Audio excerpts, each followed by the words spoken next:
Entendiendo que en la primera parte hemos visto la inclusión de conceptos, hemos determinado que es importante remarcar la precisión de ciertas palabras y además hemos discrepado sobre la forma del tipo de preguntas, si es que el término está incluido o se incluye, pero esta vez vamos a ver los tipos de ejercicio o los tipos de preguntas que se pueden fundamentar. Vamos a encontrar tres formas, ¿no? Vamos a encontrar tres formas en este caso. Pero quiero afianzar primero en esta forma, en la primera forma, ¿correcto? En la primera forma. ¿Cómo se pueden presentar ese tipo de preguntas, ¿no? Sabiendo, claro está, que las palabras pueden actuar como definición o pueden actuar como concepto. ¿Cómo? Primero, es importante recordarles que, ¿no es cierto?, pueden plantearse como una interrogante, ¿no es cierto?, donde se ubique el término necesariamente. Cuando te dicen necesariamente, quiere decir que en su definición sí o sí vamos a encontrar ese tipo de preguntas. Por ejemplo, ¿qué conceptos están necesariamente incluidos en el concepto océano? Y luego me pongo a pensar acá, ya, ¿qué cosa es el océano? Recuerden que cuando hablamos de océano, estamos hablando de una cantidad inmensa o grande de mar, ¿no es cierto? Ahora, definitivamente, en la palabra océano vamos a encontrar el término mar y vamos a encontrar el término inmenso. Necesariamente podemos encontrar agua, pero el término agua es un término muy genérico. Continente, podemos encontrar continentes, no, porque no todos los océanos pasan por los continentes, ¿no es cierto? Podemos encontrar ola, pero ola se encuentra solo en las playas, ¿correcto? Esos espacios limítrofes con la costa. Entonces hay que pensar inmediatamente. Los términos que necesariamente están incluidos en océano son inmenso y mar. 1 y 2, ¿correcto? Esa sería la respuesta. Alguna vez vine en San Marcos y preguntaban cuáles eran los conceptos que estaban involucrados en la palabra avalancha, ¿no es cierto? Y claro, los conceptos que estaban fijos en la palabra avalancha eran desplazamiento y nieve. Simplemente eso, nada más, ¿correcto? Entonces, esa es la primera forma de pregunta que pueden originarse en inclusión. Sobre todo cuando te preguntan por el concepto necesariamente, ¿ya? La segunda forma es la siguiente, ¿no? ¿Qué opción incluye conceptualmente al resto? Ahora, cuando te dicen qué opción incluye conceptualmente al resto, te están manifestando que aquí existe una pregunta, o mejor dicho, que existe una palabra, escucha, que existe una palabra, ¿no es cierto?, que funciona como ¿qué? Funciona como definición. Profe, ¿eso qué quiere decir? Que como esta palabra funciona como definición, al yo marcar la opción correcta, esa palabra que funciona como definición incluye al resto de alternativas, ¿correcto? O sea que es una palabra que incluye al resto de alternativas. Entonces, tengo alcohol, uva, licor, vino y líquido. Fácil, pues, profesor. ¿Qué, no es cierto? ¿Qué líquido, no es cierto, alcohólico está hecho de uva y se representa como un licor? Fácil, pues, profesor, es el vino. Correcto, el vino. O sea que podemos justificar y podemos manifestar que la palabra que está funcionando como definición es vino. Profe, ¿y por qué es vino? Porque dentro del concepto vino vamos a encontrar líquido, encontramos licor, encontramos alcohol y encontramos uva. ¿Te das cuenta, no? Profesor, sí. Es como que yo preguntara, por ejemplo, ¿qué opción incluye conceptualmente al resto? Y ponga yo mamífero, ponga yo por ahí, por ejemplo, marsupial, ponga por ahí australiano, ponga por allí, ponga por ahí canguro. Ya ves, profesor, el concepto que está en todos es canguro, pues sí o no, claro, porque el canguro es un mamífero australiano marsupial. Ahí está. ¿Te das cuenta, no? O sea que de esa manera también se puede originar esas preguntitas. Hay una tercera forma, ¿no? Mira, en esa tercera forma hay una especie de mezcolanza o de juego entre palabras. Porque a veces no solamente es con dos palabras, también se puede plantear con tres palabritas. Mira, acá me piden señalar la alternativa en la cual el primer término incluye necesariamente al segundo. El primer término incluye al segundo.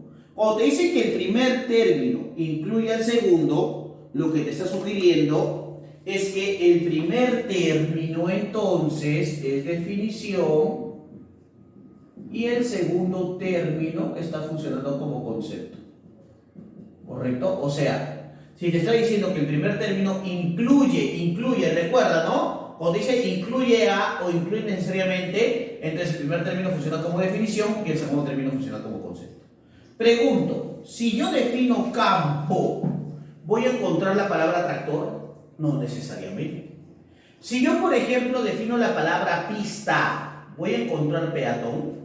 No necesariamente. Si yo defino la palabra seda, ¿voy a encontrar pañuelo? No necesariamente. Si yo defino la palabra chompa, ¿voy a encontrar vestir? Sí. ¿Y por qué, profesor? Porque la chompa es una prenda de vestir, ¿no es cierto? ¿Qué cosa? Es una prenda de vestir que se usa en invierno. Ahí está, profesor. Y si yo defino balón, ¿voy a encontrar fútbol? No necesariamente, porque el balón no solo se usa en el fútbol, también se usa en otros deportes. Por ejemplo, el básquet y el vóley. Ah, profesor, tiene mucha razón. Por eso, la respuesta correcta aquí es la D. Entendiendo que la primera palabra chompa es definición y la segunda palabra es el concepto que voy a encontrar en la definición de chompa. Entonces, esas tres formas son las que involucran el tipo de preguntas de inclusión. También podemos encontrar tipos de preguntas a través de proposiciones, que lo vamos a ver, ¿no es cierto?, en la tercera parte cuando desarrollemos la práctica que tienes allí. También vamos a encontrar, por ejemplo, tipos de preguntas donde, ¿no es cierto?, se den tres palabras y te pidan que el primer concepto se incluya en el segundo y el segundo en el tercero. También te pueden preguntar de esa manera. Lo que sí es cierto, y esto es para recalcar, porque muchas veces uno se puede confundir entre la inclusión y la implicancia.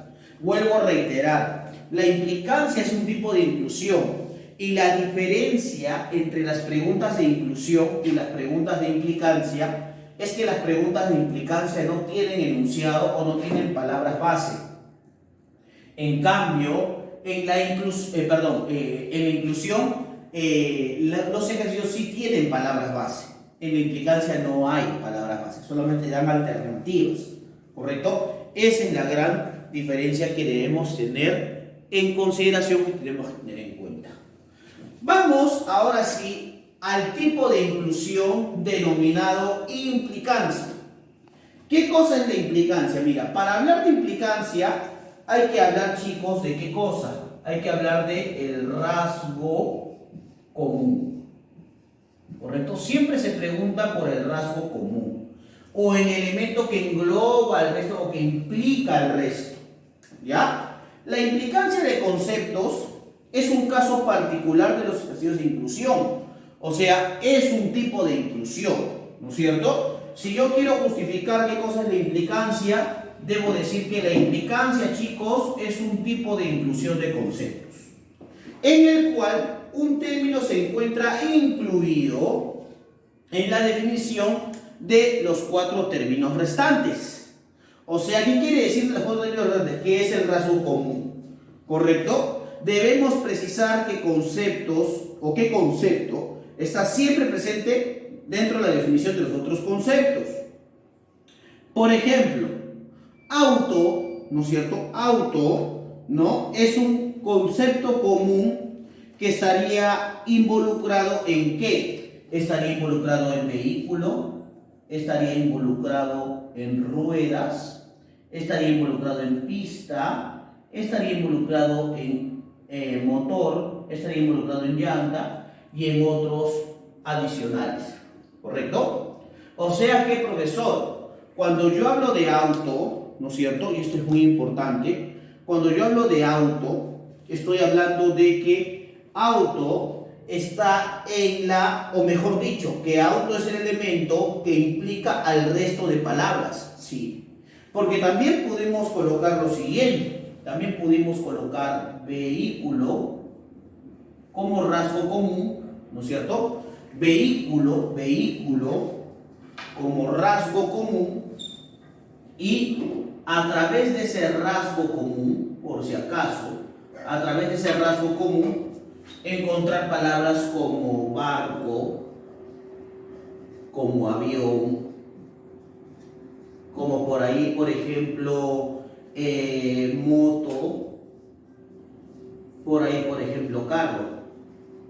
¿Y por qué? Porque siendo el rasgo común, si yo defino barco, si yo defino avión, si yo defino moto, si yo defino carro, voy a encontrar la palabra vehículo. Ese es el rasgo común. Vehículo es un concepto implicado en el resto de definiciones. En este caso, auto es el concepto que implica al resto de conceptos o al resto de palabras. ¿Correcto? Entonces, lo importante en los ejercicios de implicancia, que son un tipo de inclusión, es encontrar el rasgo común. Y otra condición básica y fundamental es que no encuentro enunciados. Eso es lo que diferencia al ejercicio de implicancia del ejercicio de inclusión, sabiendo, claro está, que el ejercicio de implicancia es un tipo de inclusión. ¿Correcto? Así que hay que tenerlo en cuenta para no confundirnos. Vamos a dar algunas pautas de solución y, cómo no, algún ejemplo de cómo se plantearía ese tipo de ejercicios para ya empezar con el desarrollo de nuestro libro. ¿Correcto, chicos?